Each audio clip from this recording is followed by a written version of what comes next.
Hello to our program Hyper Annotations 2.0. I'm here with Maria Ines Plaza Lazo, the co-editor, co-director of the newspaper The Arts of the Working Class. So Maria, maybe you could tell us more about yourself, introduce us to the newspaper. Hi, News Center people. I'm Maria Ines Plaza Lazo. I'm the co-founder, together with Paul Sohatsky and Alina Kolar, of the street newspaper Arts of the Working Class, which is a publication on art and society, wealth and poverty. And I'm here at the Biennale for, I think, the 10th time. And I'm seeing a very pristine, very well hanged exhibition. So I'm here not only to see art, but I'm also here to see, I don't know, the world after this 2 years hiatus. And together with my colleagues, we are distributing the paper through the canals and through the bridges of La Laguna. And so I'm happy to give you a little glimpse, a hyper note on what this place has to offer. Maria, how do you find the Biennale, and maybe you could compare it a little bit with the past edition, especially that this edition was postponed and we have many changes after the pandemic. Mm-hmm. Well, I was here last year and it was a completely different atmosphere. We had the privilege to work together with the German pavilion at the Architecture Biennial by invitation of Christopher Roth, Olaf Gravert, Arno Brandenhuber and Nicolas Hirsch for the 2038 project, which was a view in the future, dystopia, utopia in one, just to briefly put it that way. And walking through and to the pavilion again, I see the work of Maria Eichhorn, and she is literally carving the entire structure, completely different than last year, of course, but holding something very close to what the curators wanted last year. The curators of this year, Yilmaz Xavier and Leonie Radin, worked together with Maria Eichhorn and an amazing group of people on the displacement of structures, or what the placement of a structure might be, and what the structure really is. And with that note is understanding what is a pavilion in itself, and the need to tear it all down. So we see artists just like Maria Eichhorn tearing it all up, or transvesting pavilions and making it to our own, and at the same time holding all these pieces together.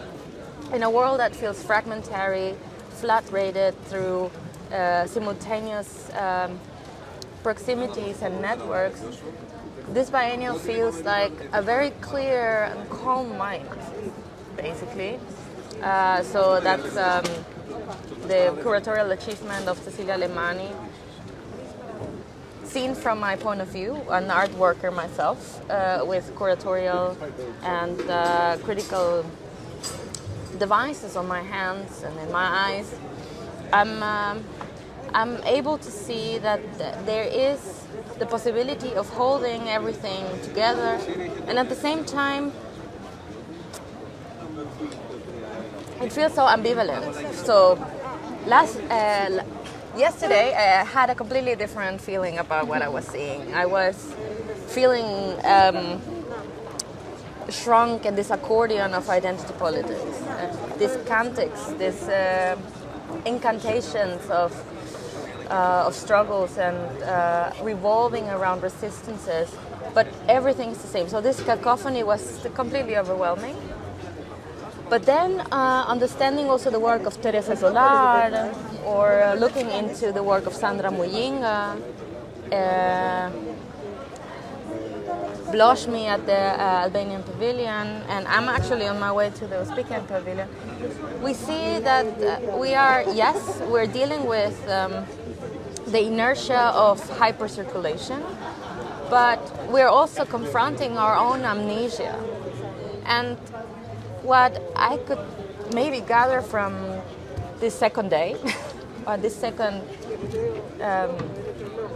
rite of passage, is that we need contextualization, and we need to recontextualize and not only take memory as something we can just take or just like go inside out. We have to hold it. We have to, yes, I guess, remind our capacity of remembrance, and that might sound quirky and romanticizing for some and urgent to others, and I think in this in-betweenness, I think we can feel that tension. So I invite you to feel that tension and consider it something that it's beyond productive. It's beyond the functionality of the arts to show or comfort in a way that it feels, I don't know, the pleasure of giving aesthetical and discursive judgments, but to understand that art can be closer to reality than it was ever before. And with that saying, what is that relationship between art and reality? And you were asking about the groundings. Is it a pessimist or a positive point of view? And that would take me 30 other minutes, and since this is a small note, a hyper note, I will leave you with that, a little bit chaotic, a contrast to the hangings and this really perfectionist exhibition, and invite you to see for yourself and call me or write me so we can discuss the state of affairs. Thank you very much, Maria.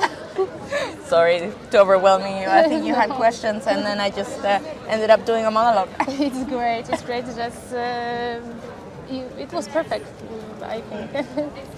Well, thank you for your invitation, and thank you for listening.